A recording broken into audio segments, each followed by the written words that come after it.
Laphinde lafika lelo langa babukele emakhaya ohlelweni lethu iGospel Insider studio sethu Zululand Studio TV. Ngiyabingelela kakhulu. I am your host uKhanyisani wakwaGwala. Angihambi ngedwa ke namhlanje na ngihamba noBishop ubaba umpostoli ubaba uNgiba all the way from Impangeni. Babonke basiyabingelela baba. Ngiyabingelela kakhulu umsakazo othandekayo egameni likaJesu. Amen. Mhlawumbe nje baba siqala uhlelo lwethu besingathokoza kakhulu ubaba akaqala kasipho umkhuleko asithathe nje sisenkosini ngomkhuleko nababukele emakhaya. Sisazokhuleka ke balaleli nababukeli emakhaya ke kunale ndaba le elitholakala lapha kwabaseKolose chapter 3 lethi iBhayibheli uma navuswa kanye noKristu funani okwaphezulu yena lapha ekhona. Funa ukuthi sisazokhuleka balaleli iqiniso ukuthi sisesikhathini sokufuna kulezi insuku esiphila kuzona. Ake sikhuleke. Baba onamandla onke nokuyise wenkosi yethu Jesu, kuyiqiniso nasemini yasekuseni sisekulolu hlelo ukuthi wena uNkulunkulu ongelinganiswe, uNkulunkulu omangalisayo, uNkulunkulu ozosiholela kulo lonke iqiniso osibizele kulo nosimisele lona. Sisekulolu hlelo egameni lika Jesu Kristu waseNazaretha, inkosi ephakemeyo negcotshiweyo yaphakade. Amen. Amen. Siyabonga kakhulu baba. Babukele emakhaya uhlelo lwethu ke olumnandi ngendlela eyisimanga la khona sisuke sihlangene njengoba ngisuke ngithembisile ukuthi isonto nesonto sisuke sinenceku noma umfundisi noma umpostoli othize la esisuke sixoxa naye khona abese ke kuba nesikhathi la akasipha khona izwi lenkosi. Izwi lenkosi likhona, ungesabi mlalele ekhaya, kukhona into ezophuma la. Baba asivele singene endabeni yethu. Mhlawumbe kafishane nje uBishop uNgiba uma engake achazele umbukeli ekhaya ukuthi ungubani uBishop uNgiba, mhlawumbe asithathe nje kusuka ekhula up to this far. Ngiyabonga kakhulu umsakazi. La cishe indaba yami ingase ibe yinde kodwa ngizothatha lapha nalapha ya ukuze sisheshe sifike la okufanele sifike khona. Ubaba uNgiba akazange azalwe engubaba uNgiba. Uzalwe engumntwana ekhaya futhi cishe uzalwe ngendlela cishe ethukwehluka kwabaningi ngoba uzalelwe ekhaya komama. Cishe amagama amaningi abantu abasuke bezalelwe ekhaya komalume wabo abawatholayo naye wawathola.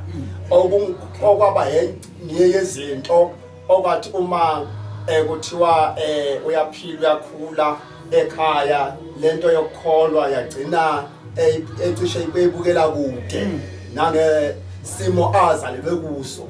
Kodwa ke uNkulunkulu ngoba akekho umuntu ozalwa uNkulunkulu engenanjongo. uNkulunkulu ekuqhubekeni kwesikhathi wayambula injongo.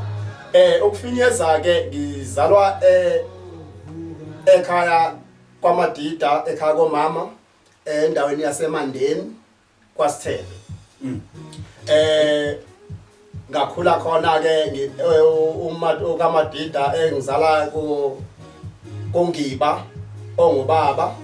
Ngakhula ekhaya komama kunesonto nje. Umkhulu enguArchbishop wesonto lasekhaya. Okay, isonto lasekhaya. Isonto lasekhaya. Ngakhula ke nje esontweni lasekhaya nami ngumzukulu wesonto lasekhaya. Okay. Uyabona uma usesontweni lasekhaya ingane yasekhaya iyathunywa phela, iyathunywa. Futhi kwesinye isikhathi ithunywa kuze kucishe kufike kube ngathi iyakholwa kanti ingane yasekhaya isijwayele ingane yasekhaya. So uNkulunkulu ke vama umusa noma zazi ikhona lezo ikhundlana engangcina ngithola njengengane yasekhaya. Okay. Ngakhula nje ngithanda into yasekhaya leyisonto. Okay. uNkulunkulu ke wayibamba impilo yami ngisakhula ngiqhubeka nje entweni yasekhaya.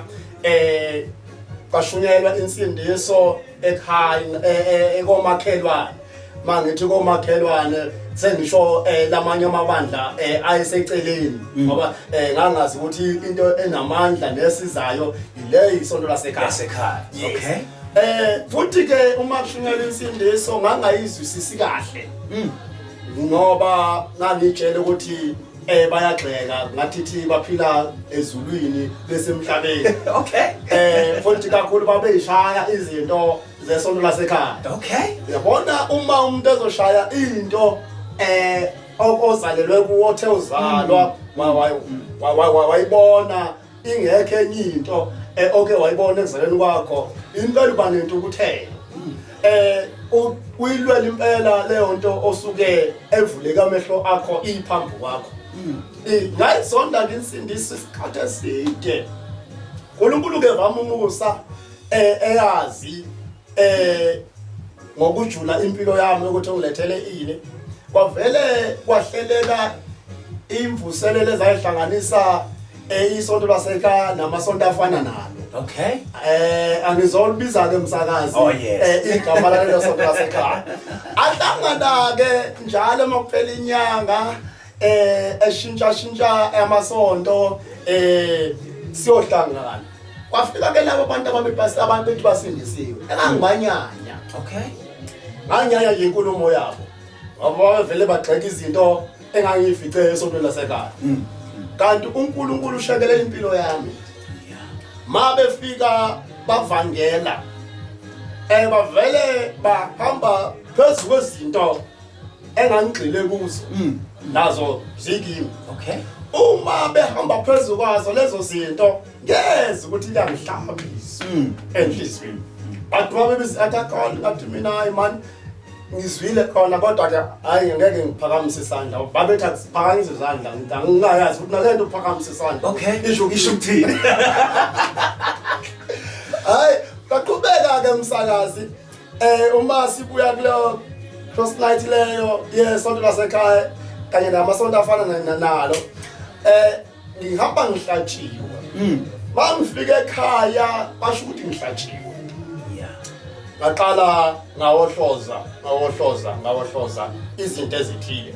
Lokuthetha umsakazi imina ngabe sengibacinga labe ngakhona laba abantu ababeshumaya lento eyangilimazayo eyayangigwaza inhliziyo. Uma ngibathola ngabatshela ngathi lalela namhlanje akinini enizosho mina engizokhuluma. Okay. Bathi sizoke sizwe ukuthi ke uzothini ke namhlanje. Kanti mina into enisho ngalo laso engisizile. Njengamanje sengifisa ukuthola ukuthi ngifanele ukwenza kanjani. Oh yes. Ukuze ngingene ngokupheleleyo kulento eyenza umahluko empilweni yami. Awuba ngifaka endleleni nami ngasindiswa bangifundisa kwafika la khona kufanele manje ngibhabhadiswe ke manje singambulekelwe ukuthi ngenzani. Ngangibhabhadisiwe njalo esontweni lasekhaya. Okay. Awuyasuka impi ekhaya ukuthi umntaka uphinde umbhabhadiswe. Okay. Yini le engcono sengiyitholile. Uma isuka impi kwasho ukuthi mina engizwile. Oh yes. Mina engizwile ngahlabeka. Indaba inawo. Yes. So naqhubeka ngaya mina empaphatisweni yashintsha impilo yami. Mayishintsha impilo yami ngaqhubeka ngihamba imvuselelo baqhubeka bengikhulisa ngezwi kwafika la nginesiqiniseko khona ukuthi ngingumntwana kaNkulunkulu. Ngangayizonda ke into yasekhaya. Ngaqhubeka ngisesontweni lasekhaya ngoba ngangiphile ekhaya. Kwaze bafika la khona bethe ekhaya yasakhona ukuphila nawe ula. Siyaphazamiseka uma ula kithi. Okay. Ay lokho ngakubekezelela ngoba ngayi kwakuyinto yasekhaya ngiloko ngigwinya namakubaba. Bafika la iphimbo likaNkulunkulu ngilizwa khona ukuthi ikhona into ofanele ngibhobokele kuyo. Oh yes. Lento ofanele ngibhobokele kuyo kwacaca ukuthi ngibona yonke into ifana. Lethwa insindiso. Uma ngibona yonke into ifana lethwa insindiso ngase ngiyathandaza Nkosi. ngisize ekuthenini ngihlangane nohlobo olunalento oyenze empilweni yami. UNkulunkulu wangihlelela walambula nje elinye lamasonto engangathi kaze ngihlanganyele kulo. Maye lambula ngaqhubeka ngalifuna ngathi Inkosi ikhombise lona. Ngazohlangana namadoda ayihamba imvuselelo athi ufike ekhaya. Kodwa ke uNkulunkulu usesibizele ukuthi siphume neyimvuselelo. Kodwa singabalelo sonto. Bangikhulisa ke buncaneni, ngaqhubeka ngakhula uNkulunkulu engifundisa indlela zakhe. Kwaze kwaba kufika la khona ngibizwa khona iNkosi. Nokho ke angingabi mude kakhulu umsakazi, mhlambe ake ngingangenelele ekuthenini ngabizwa iNkosi kwanzakalani umsakazi ngoba phela angigeduma khula. Bamukela ekhaya sikuseyile uhlelo lwethu iGospel Inside abathandekayo la khona sisuka sihleli nezingceku ezahlukahlukene einhlobonhlobo every Sunday sisuka sinazo ungaphuthelwa wena njengamanje sinaye ubaba uBishop umpostoli ubaba uNgiba ukhona phakathi kwethu nezwi leNkosi likhona thula uzozo wena kukhona into ezophuma la baba inamandla lendaba iyangijulukisa ukuthi angime ngeinyawo. Nkosi yami. Ubaba uke wathinta waveza indatshana laphana encane ngesikhathi esasilandisa leyo ukuthi izwi liyahlaba inhliziyo. Yes. Mase lihlabile inhliziyo bese kuba umuntu onqumayo ukuthi ikuphi okufanele akwenze. UBishop uthinte indaba ukuthi waqala wawohloza. Okungukuthi ama actions akhe lawo. Ukuthi umuntu mayesehlatshiwe aka act upon ukuhlatshwa lokho a responde kulokho. Okungukuthi nombukele ekhaya kufanele ayiqonde ukuthi uma ngabe sehlatshiwe yizwi ama actions angawakho ukuthi akawohlozeke manje. Ayinamandla kakhulu ngoba kukhona lento ekhona le yaleli vese lithi konke kunesikhathi sakho. Athi umuntu ngiyokuyeka ngesikhathi kuyofika isikhathi nami. UBishop angathini kuleyo? Akakusikhanyisela lapho. Kule msakazi yokuthi kuyofika isikhathi. Kungaba yinto engingathi inokucasha ngesithupha phakathi. Kwenye ingxenye ngiyivume futhi ukuthi isikhathi mayithi umuntu sikofika isikhathi usho ukuthi kusuke kungakabi engakafiki indoda enikezwe izwe ezohlala inhliziyo. Ngoba iqiniso ukuthi nami ngisentweni yasekhaya eyisonto lasekhaya. Hayi ngoba kwakungashunyayela. Ngangizizwe intshumayelo ematendeni ayema ngasekhaya. Ngizizwe intshumayelo kuma open airs. Ngizizwe intshumayelo emsakazweni. Zabo labo bantu abasindisiwe. Kodwa sasingenzi mahluko ngoba engqondweni yami ngangithwele ukuthi bagxeka izinto engizalelwe kuzo. Nawukuthema kuvuleka amehlo empilweni yami ngazibona zikhambo kwami ngabona futhi zenziwe. Ngifuna ukuthi kuleli lesikhathi bengingathi siyafika isikhathi uma sekumi umuntu noma indoda noma wesifazane onikezwe izwi elizohlula inhliziyo. Khona into esho uJesu uma ekhuluma ngokulizwa izwi encwadini kaMathewu uthi ilona lo olizwayo lelizwi lizwa yiwo wonke umuntu. Bese ethi ke olizwa bese eyalenza ufaniswa nendoda ehlakaniphileyo eyakha indlu yayo phezulu kwedwala ezithi uma zifika izikhukhula izishaya leyo ingawi ngoba isekelwe idwala. Okay, bese elanda ngowesibili. Okay. Athi nalo futhi uyalizwa naye. Oh yes. Ebese ngalela. Amanye amazwi lawo othi isikhathi asikafiki. Bese ngathi ilo olizwayo athalalise. Okay. Angiphindele umsakazi. Ayiphinde baba. Bengathi lo otiskhatha sikafiki. Yilo olizwa angalenzi. Sho noma elizwile. Kodwa vela thalalise. Sho. Ukuthalalisa ke angeke ukubize ngokuthi awuzwanga. Uma kungaqhamuka umuntu angibize ngegama. Engizalwe ngabizwa ngalo. Uma ngizwa ukuthi iphimbo lomuntu mhlambe ngiphambene naye. Ngingenake noma esethi basoba nayo ingozi. Uma engakasho ukuthi basoba nayo ingozi esangibiza. Uma siphambene naye. Ngisezwe ukuthi iphimbo lomuntu engiphambene naye. Ngingeke nganalo. Kodwa uma ezongibiza athi wengiba nayo ingozi. Senganyakaziswa ile lokuthi uthe nayo ingozi. So Power. ngifuna ukuthini lapha? Uthi kuma iqhubeka uJesu uthi lo olizwa angalenzi. Noma yabazi ukuthi ayikambuleki indaba yengozi. Angasawele kuyo. Uthi ke uma iqhubeka athi ufaniswa nendoda eyisiwula. Uyabona ukuthi lo muntu othi isikhatha sikafiki usuke egcwele ubuwula. Oh yes. Ephileni kwa isikhatha sikafiki. Ubuwula buyibambile ingqondo yakhe, umoya wengqondo yakhe. Bese athi uJesu ufaniswa nendoda eyisiwula eyakha indlu yaphezulu kwesihlabathi. Okay. Esibona isihlabathi kodwa angayitsheli ukuthi zizofika igugula. Sho nemvula zishaye leyo. Bese angayitsheli ukuthi iza kuwa. Athi uJesu ukuwa kwalolu kuyoba kukhulu noma umsindo wokuwa kwa uyoba mkhulu. So ngilelo ukuthi uma umuntu etha isikhatha sikafika hayi ngoba kusuke engezwa usuke ezwa Kodwa thalalisa. athalalisa.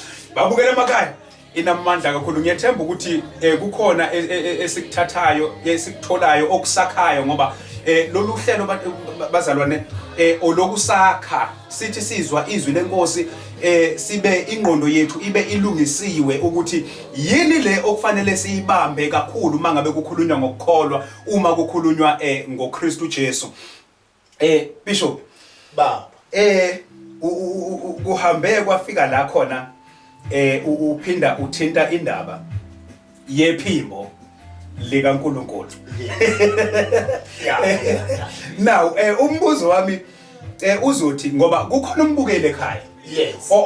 Okuyisigaba sokubizwa kodwa manje engaqondi ukuthi kwenzakalani. Yes. Mhlawumbe uma ngabe uBishop engake athi ukusipha incazelo lapho ukuthi uNkulunkulu ma ebiza umuntu kuyake kube njani. Indaba enkulu umsakazi. Futhi idinga ixesha elithe ukuthi kodwa ke ngoba kunje sizongena nje ngokusizwa inkosi lapha nalapha ukuthinta. Uma uya encwadini kaSamuel umsakazi nomlaleli ekhaya. Kukhona into ethi uHana esephila isikhathi eside engamthola umntwana. Wafika la eba neyivumelwano khona noNkulunkulu ukuthi inkosi uma ungangipha umntwana womfana ngiyakumthatha ngimse tempelini ahlale khona kokuphela. Okay ngoba siyaphuthuma. Lithi iBhayibheli uHana wamthola uSamuel. Mamuyeni wakhe athi asambe siyodumisa siyonikela. Uthi uHana hayi myeni wami umntwana azalunyuka. Ungangiphoqi ukuba siphuphuke nako. Okay. Umntwana azalunyuka. Ngoba uma eselunyuli ngiyakunyuka naye ngiyakumnikela ahlale khona kokuphela. Okay. Nakho ke eselunyulwa ebeleni umntwana. Uyanyuka naye uye tempelini. Mayifika uyamnikela uhamba ke sehamba yedwa ebuyile ekhaya. Umntwana usesethempelini. Asiqhubekeke umlaleli ekhaya nawe umsakazi. Lithi iBhayibheli uSamuel ekhula eqhubeka ekhula esethempelini. Oh yes. Iqiniso ukuthi wayengalazi iphimbo likaNkulunkulu. Lithi iBhayibheli uyambiza uNkulunkulu. Akakasho lutho, usathi uNkulunkulu Samuel. Oh yes. Lithi iBhayibheli uyavuka ebusuku umfana. Mayevuka ugijima uya kuEli. Oh yeah. Ngoqala lokho. Mayefika kuEli, uthi uEli hayi mana ngikubizanga. Indoda endala yaqala yangafikelwa ukuthi umfana ikhona into eseyenzeka. Amanye amazwi leyo kubizwa komuntu uNkulunkulu ayichazwa omunye umuntu. Oh yes. Leyo kubizwa komuntu nguNkulunkulu kubizwa ukuthi umuntu akathebizwa kodwa akube khona imentor. Oh yes. Eduze naye ezolalela ukuthi uthini umfana noma uthini lo obizwayo. Uthi ke uSamuel uthi uEli uma uSamuel eseza ngokwesibili uthi uEli hayi man uma uphendulizwa leli phimbo Samuel othi khuluma Nkosi inceke yakhe ilalele. Oh yes. Yes. Uma ethi khuluma Nkosi inceke yakhe ilalele kuyila uSamuel aqala ukuvula khona indlebe kamoya. Ngoba uSamuel uyena wayelalela ngayo indlebe kamoya kodwa impilo yakhe yayingakaxhumeleki. Umoya wengqondo yakhe wawungakaxhumeleki kuyo indlebe kamoya. Okay. Ngoba indlebe kamoya beyiveli khona. Oh yes. Kodwa ingqondo umoya wengqondo yakhe ungakaxhumeleki endlebeni kamoya. Hayi. So uma esethe khuluma Nkosi inceke yakhe ilalele. Izinto uNkulunkulu azisho kuSamuel, wazisho kuSamuel. Akazisho ngokuEli. Oh yes. uEli wabe sexoxela uSamuel ukuthi uNkulunkulu uthi.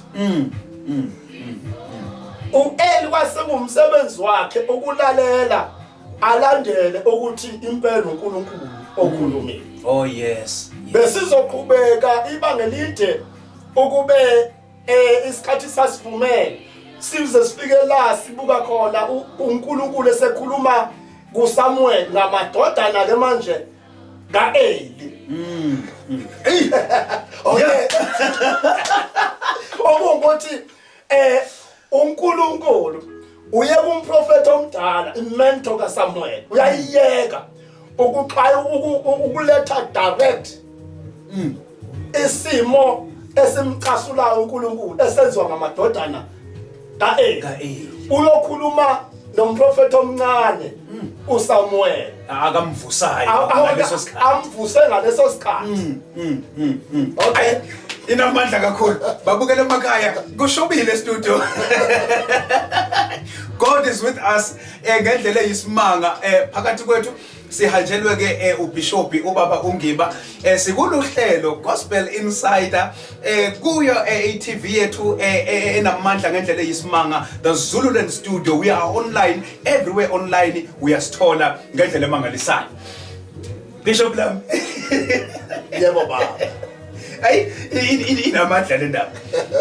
Now ngifisa sibuke le yokuthi kuyenzeka yini umuntu athi esabiziwe ayithole gijima kanti akakathunywa. Ya kuyenzeka msakazi. Ingozi yokubizwa komuntu ayithole gijima engakathunywa yile uSamuel ayivikayo. Angithi uSamuel ngithe ebizwa ngokuqala elizwe iphimbo ngokuqala uvuke waya kuEli. Yes. Ngesikhathi eya kuEli eyothi baba uyangibiza na? Wayelindele ukuzwa ukuthi uma ukuthi uEli ombizayo uzawubeka ini ekuphileni kwakhe, uzawuthini ekuphileni kwakhe. Yes.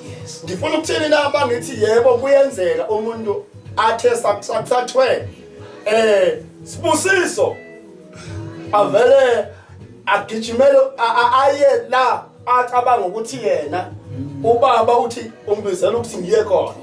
Yes.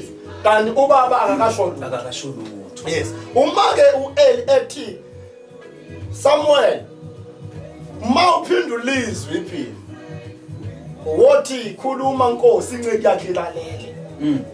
Ngamanye amazwi uma umuntu ezobizwa uNkulunkulu kuyinto eqala okwenzeka. Kubalulekile ukuthi akabe khona ubaba wakhe enkosini. Okunguyena ozoba umkhombandlela ukuthi njengamanje sewulizwile iphini. Ukuthi ulizwile akasho ukuthi hamba subuhamba. Yes. Kukhona izinto okufanele mawuziqonde ungakasusi unyawo. Yeah. Ngamanye amazwi umkhodla wakho kufanele mawulayishe. Oh yes. Ungakasusi. Yes. Ngoba kwenye indawo umprofeti uthola iphimbo izwe lithi vuka udle. Ngokuba indlela ozoyihamba inde. Yeah. Ngamanye amazwi uma kwakungathiwa vuka uhambe engadlile wayezoba nenkinga ezoshesha khathala. Yes. Ngamanye amazwi ngifuna ukuthi umsakazi kuyenzeka ukuthi umuntu ahambe engakanikezwa. Sho. Babukele emakhaya kushubile estudio ngendlela eyisimanga. Zinceku zenkosi eyisesekubizweni ningakayizwa intumo noma i-direction la niya khona kwangathi okuvela nje kimi ukuthi engathi beningake nilinde until ninikezwe i-direction ukuthi la uya khona uyapi uyokwenzani. Yes. Ngoba simuza uNkulunkulu uBishop uma esekhuluma noSamuel esebuya ngokwesithathu usethi uma esephendula ke uSamuel uthi khuluma Nkosi inceke yakhe lalela. Yes. Usathi kuNkulunkulu ngizokukwenza into eyakunkeneneza noma engiyawunkeneneza ngayo kuzo zonke indlebe zabayizwayo. Yes. Now usemnikeza itask. Yes. Futhi okuthi le task uzosebenza kanjani kusaya khona futhi. Yes. Inamandla ngendlela yesimanga babukele emakhaya kuseyilo uhlelo lwethu the Gospel Insider ngiseyi-host yenu ngiyokhanyisana ngengokogwala ngenithanda ngendlela yesimanga sisaqhubeka sisekhona ungakhathazeki wena nazo le nkosi elikhona ikhona into ezophuma la Bishop Love. Okay sibuye kancane ke size lapha ke manje ohambweni luka babungiba noNkulunkulu. Yes. Luqala phi luhamba kanjani kuze kufike manje. Yebo ukuze kahle umsakazi wabuza kumuntu osohambeni. Indaba kaBabungiba isuka kude umsakazi. Okay. Iqiniso ukuthi ngiqale ukuzwa iphimbo likaNkulunkulu ngo-95. Kuleso sikhathi bengiphangela kwenye izinkampani kwaSithebe. Ngalizwa iphimbo likaNkulunkulu likhuluma nami. Ngadeleyisa ngamelana nalo iphimbo engangelizwa. Iqiniso ukuthi kwasuka iSpike Player of Fame engangisebenza kuyo. Ngase ngizinikeza ithuba lokuthi ake ngikhuleke. La khona engahlangabezana khona nokuthi uNkulunkulu yebo iBhayibheli lithi uNkulunkulu womusa kodwa futhi nesibhaxu naso. Okay. Ngathi ngiseleso simo leso sokuzivalela ngasithola isibhaxu kuye u95. Uma ngisithola isibhaxu isingezansi sami sanqamuka ngashosha. Ma ngishosha kwafanele ngiye kuNkulunkulu okhulumayo. Oh yes. Ma ngisaya kuye ngizoya kuye ngoba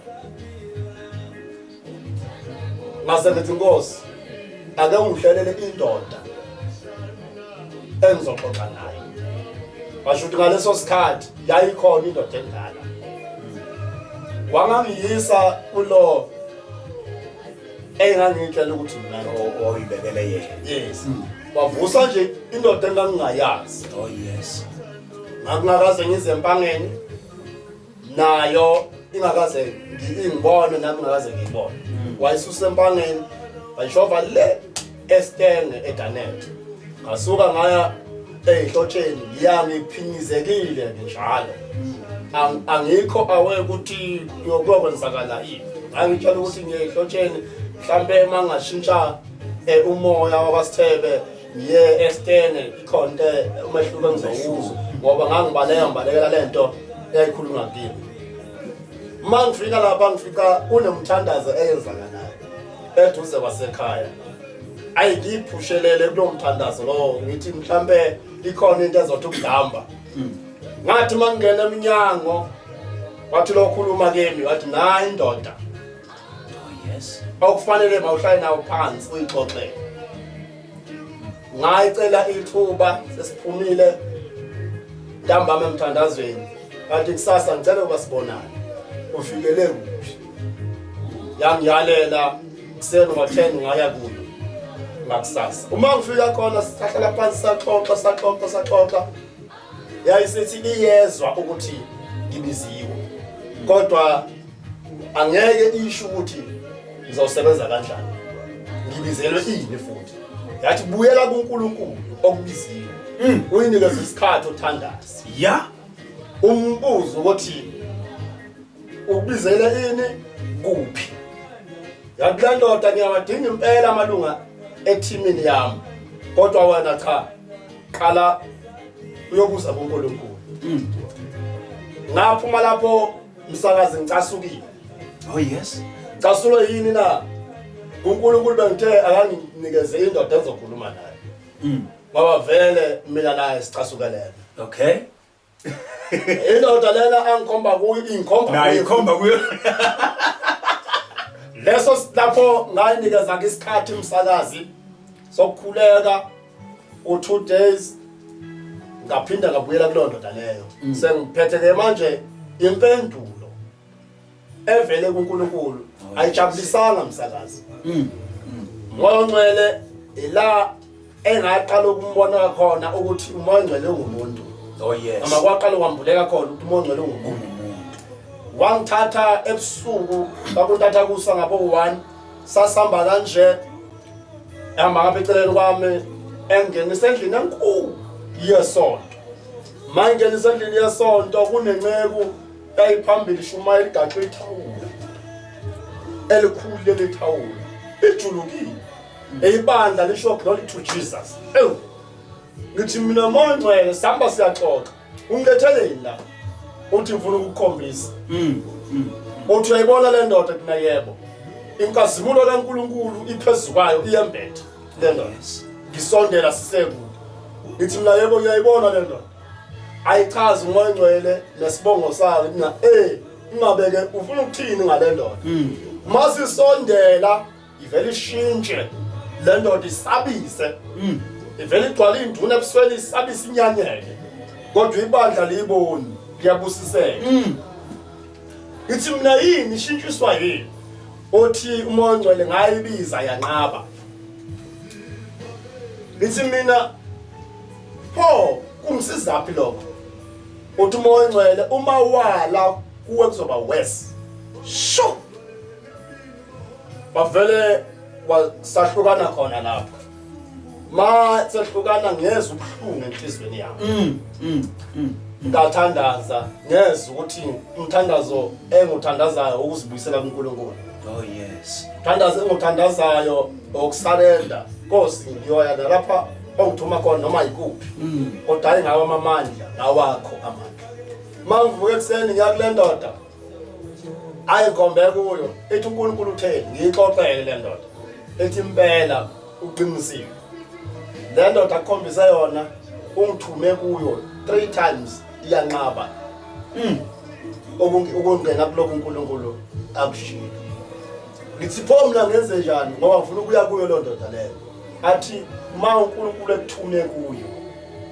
hamba kodwa uma ukuthi bekuxwayisa ngayo ungayi ngoba uzolimala. So ngifuna ukuthi ngavuma ke emsakazi ukungenelela obizweni. Kwenzakala lokhu 95 ephela ngiqaleke ukungena kulokhu angibizele kuNkulunkulu ngo-96 June 25.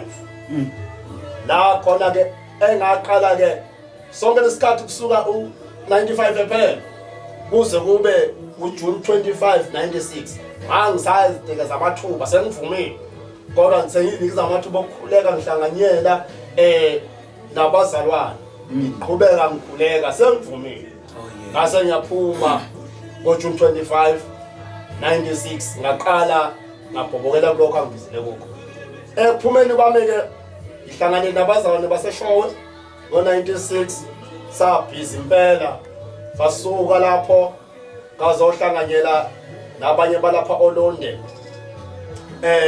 bengihlala cishe 2 months komunye umpostoli olapha oLonde abambiza ngoBabukhuba ngihlala kubo la uNkulunkulu ayesaqhubeka ekhanyisa khona indlela yami. Ngifuna ukuthi sengibuyele emuva ngangingakazi ukuthi ikuphi kahle kahle engizokwenza ngoba ngangisafunda siqhubeka ngifunda. Yebo sengiphumela khona kodwa ngiqhubeka ngiyafunda. La engiqale khona umsebenzi kaNkulunkulu ngize waqala ngo97 endaweni yamaphumulo. La khona engathi uma uqala ngalanda umpostoli othile eshowe ngawunikezele ezandleni zakhe ngoba ngangingabizeli ukwelusa. Mina ngangibizele ukuvusa imphefumulo ngidonsele kuNkulunkulu ukuvusa ithemba empilweni zabantu. Lokho engangikwazi futhi ngangama ngisho ngonyaka olodwa ukuthi ngibizelwe khona ukuthi ngivusa ithemba empilweni zabantu abadala abancane ngivuka lime ngenyawo noma bese kuthiwa sengilahlekile ngezwi likaNkulunkulu nalona. So msakazi kwahamba kwacaca ukuthi ngithi mina kuhle konke ngiyashumayela nje ngiyinsizwa ngaleso sikhathi. Kuthe uma sembuya le koRimpompo uNkulunkulu asethi sengithi sengiwelile nami ingceke mayibiziwe zifuna amadolobha ngathi gold ngathi Rimpompo asengithi ayisengishile la kithi nami ngifuna ukuhamba ngemoto ethwele isondo oKhakayini hayi nasemhlanje Thema sengiseRimpompo ngithi ayikuhle konke uNkulunkulu wathi buyela lapho waqala khona engabizela khona yena amaphumulo ngithi ngihleli khona athi uNkulunkulu empangeni ngilake empangeni ngize ngafinyelela khona buyela khona ngo2003 lapho ke engibe sengishadelwa khona unkosikazi Madlamini wase qale kumsebenzi ozokuma ke manje endaweni eningi bengihamba kuzo bengingabungama umsebenzi bengufaka la ngifaka khona ingena ndaba noma uyaphila emva kalokho noma uyafa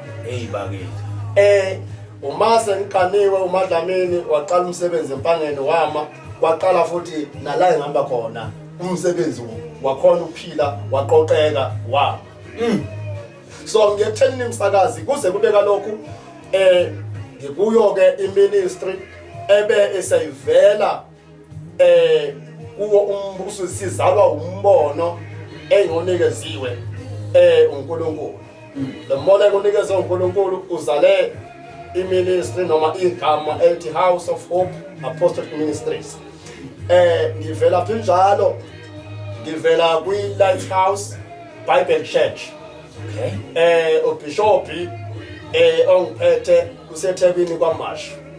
Sayixoxa indaba naye ukuthi nanku umbono engonikezwayo uhamba nanti igama kwenziwe njani bishop. Bathi ubishop cha angeke bangibophela esihlahleni anyona inqaba hamba ndoda wenze lokho uNkulunkulu akubizele khona. Uyimentor yami nesikhathi sokuthi ngiyohlala naye phansi sixoxe ekufanele sixoxe. Yes ngiya ekuthenini ngiyakwazi ukuhamba komuntu engalusiwe ngiyakwazi ubuhlungu bakhona futhi ngiyaqonda ugcobo lokuhamba komuntu elusiwe asingangenike kuleyo gcobo umsakazi so sesixoxa izinto babukele emakhaya sisekulu uhlelo lwethu iGospel Insider sikuyo iZululand Studio TV uyasithola everywhere online okwakho nje ubheka Zululand Studio TV uma ungena ku YouTube bese uyasubscribe uyasithola siyaqhubeka ngendlela eyisimanga kusekhona uBishop phakathi kwethu sihamba kanje namhlanje Bishop Lam kukhona ke lento oke wayithinta yokuhamba komuntu esabizwe kuphela engakathunywa ubungozi bayo mhlambe ukupha isixwayiso kubabukele emakhaya ukuthi ubungozi bayo ingozi kangakanani ukuhamba ungazi la uyakhona futhi ungazi ukuthi uyokwenzani ungazi ukuthi uzohlangabezana nohlobo olunjani endleleni kuyingozi umsakazi nabalaleli ekhaya ngendlela emangalisayo mangisathi kuyingozi kuyalimaza futhi kuneyidubu phansi mhlambe angithathe isibonelo esiseduze uma uNkulunkulu ebiza Jeremiah simthola uJeremiah eyiphendulela kuNkulunkulu ethi nginamalimi kwakuyindlela yokubaleka kaJeremiah athi uNkulunkulu hamba Jeremiah ngiyakuba nawe noma kuphila engiyakumisa khona mina ngiyakukhuluma wena uyokudlulisa okwamazwi ami uNkulunkulu so uyabona ukuthi la uJeremiah uthe mayithunywa uNkulunkulu wabaleka wazama ukubaleka uNkulunkulu wathi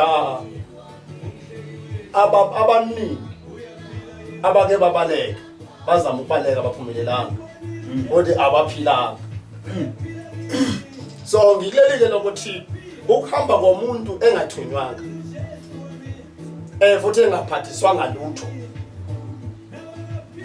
izinto zalapha aya khona kuyingozi ngoba ugcina ehamba ecokosha kulesi sikhathi kunohlobo lwabantu abagxoshiwe 100% umsakazi noma ngaphezulu uma kuthi khona ingaphezulu ka 100% okay yes singavese sithi bagxotshwe ngalowo ndlela kodwa uma uthi uyalandela ukuthi zikhona izinto evele enkosini okungezabo uthola ukuthi azikho izinto evele enkosini ebamisele zona inkosi izinto abanazo bahamba beyicokosha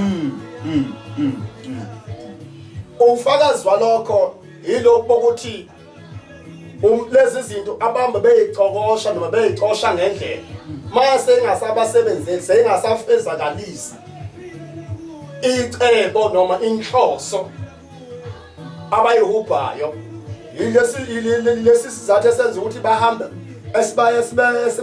esibenza bathuke sebehamba ke manje sebofuna izinto ezonikeza amandla lezi ezoboosta lezi zinto abayicokoshiwe ngoba uma unikezwe uNkulunkulu akunikeza khona ukunikeza khona kugcwele amandla oh yes angeke uye kwamhlaba ungehlule uyofuna amandla khona yo ukuze uthi uma ngamandla akwamhlaba ungehlule kodwa uzonikeza abantu izinto zasezulwini zithwele amandla kuvalwa amandla kuzo oh yes yeah ngesikhathi ngikhula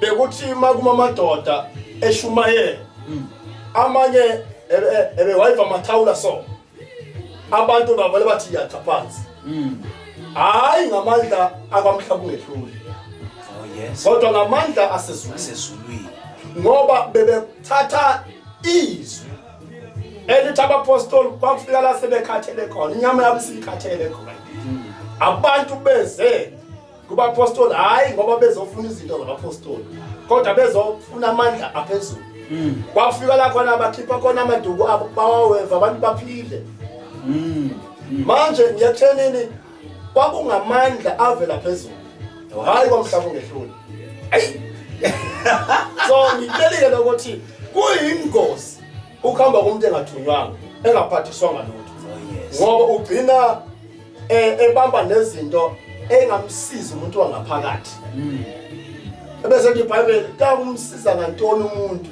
ukuzuza izwe lonke kodwa egcineni alahlekelwe ukuphila kwakhe phakathi sho ayi babukele emakhaya kushubile studio ngendlela eyisimanga uNkulunkulu uyasakha uyasiqondisa ngobishop mhlawumbe ke baba nangu umuntu usesukile wahamba engathunywanga yes iyiphi mhlawumbe indlela akangasizakala ngayo ke manje yes sekonakele okuningi sibuka ke manje indlela akangasizakala ngayo ukuthi mhlawumbe ukuze abuyele kulokhu okufanele akwenze iqiniso msakazi lethi uJobe wasendulo ukhulume amazwi athi buyelani koSimakade mani buyela kuwe nizokwakhiwa oh yes niphume njengegolide liphume emlilweni ngifuna ukubuya kule ethi isekhona ithuba lokubuya komuntu uma ezobuya aphinde alungisiselwe lezo zinto athunywe athe uma ethunywa wamiselwa zona ngoba indlela yohambo lakhe isuke isavulekile uma umphefumulo wakhe usahlangene nenyama isuke isavulekile indlela yohambo lwakhe lisekhona yes ngifuna ukuthi maye kuyela kuye uSimakade ingqondo yakhe ngoba ingqondo yakhe ewukhiphile ezintweni eziningi lezi akuyisona ezincedusile ngoba abanye umsakazi hayi ngoba besuke bethanda ukumhlubuka uNkulunkulu abanye basuke bayithathe lento njenge competition oh yes uma ebone umuntu afunde naye esehamba ngemoto enesondo emhlanje eshumayela athi nami angeke ngihlulo ba yo kanti asingeni ki competition omunye athi mayibona umuntu akhule naye ehola ibandla elikhulu abese elimala eba nokulimala ukuthi angeke ngihlulo ubani nami ngiyalidinga ibandla elikhulu oh yes engazange alicele kumnikazi wakhe ngoba ibandla kahle kahle akusilona lo muntu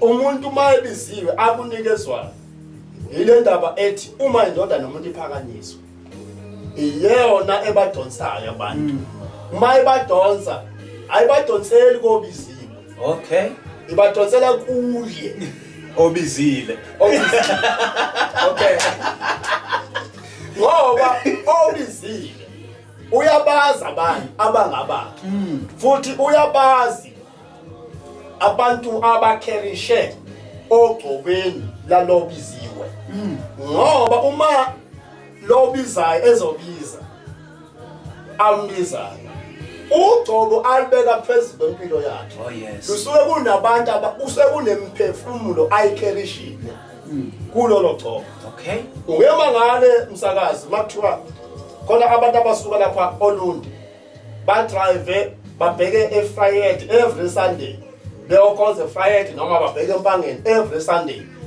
ekhona amabandla oLundi yes kwenzakale hayi ikhona lento ebaphushela ogcobeni lona lowo obiziwe specifically. Yeah.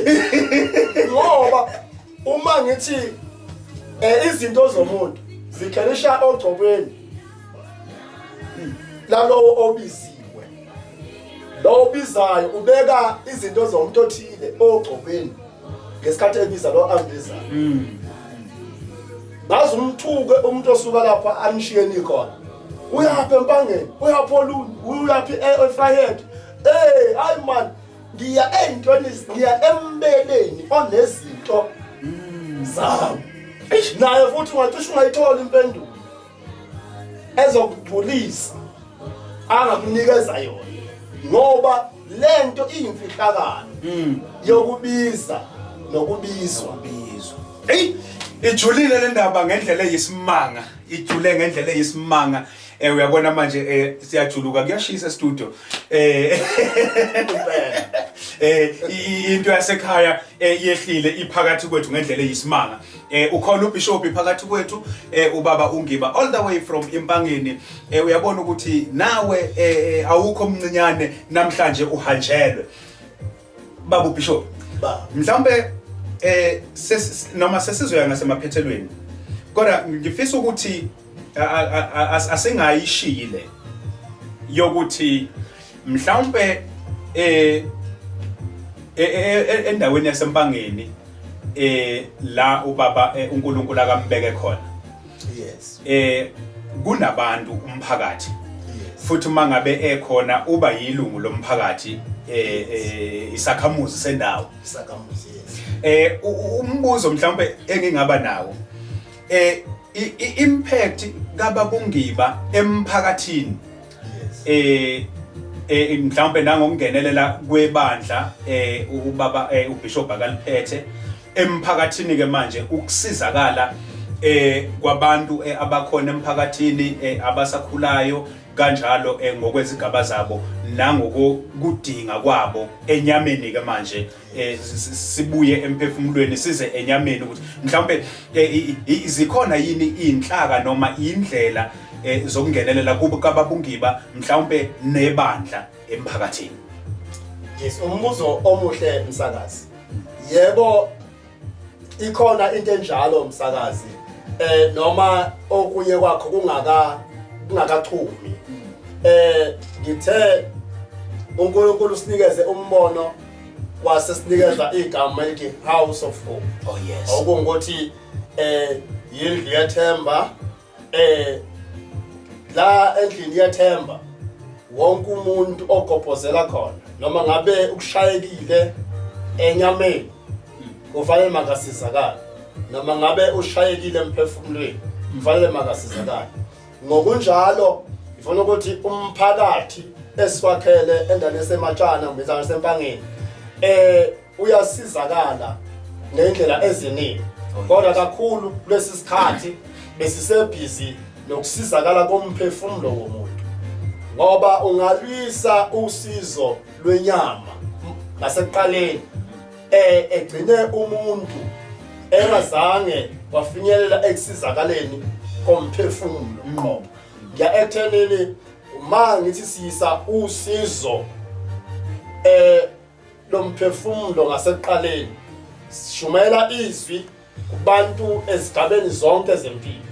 Ma umuntu esesondelile walamukela izwi wasondela bese iyaxoxa indaba ethi uphila kanjani umuntu. Okay. Yes. Bukele emakhaya kuseyiyona uhlelo lwethu iGospel Insider. Yilesi sikhathi ke babukeli sesiya ke manje ezwini lenkosi okwakho nje ukuhlala unethezeke ulalele umyalezo ebese uzwe ukuthi uNkulunkulu uthini uma ekhuluma ngoba uma ekhuluma ngenceku yakhe usuke ekhuluma nathi sisuke sakhiwa sisuke silungiswa sisuke sibuyiswa sekuyiso leso sikhathi sokuba siyezwini lenkosi.